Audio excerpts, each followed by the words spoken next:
Go to bitbolide.com and click on Login.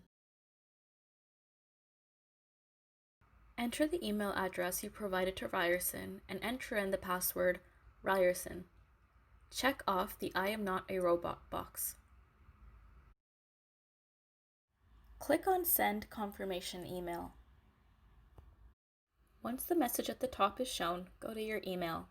It will take between 1 to 5 minutes to receive the email.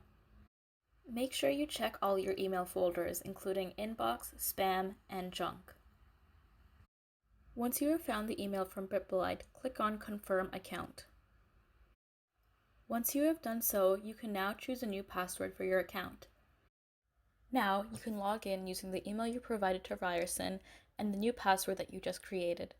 Once again, click on I'm not a robot. Once you are logged in, click on Notes under Common Resources. Find the course which you are enrolled in.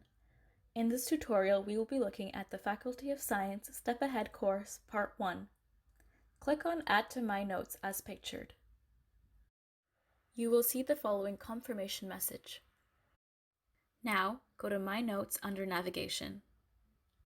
The course which you have added will now appear here. By selecting the course, we can view Note content. This includes practices and tests as pictured. You can expand the Practices and Tests tabs to view all content.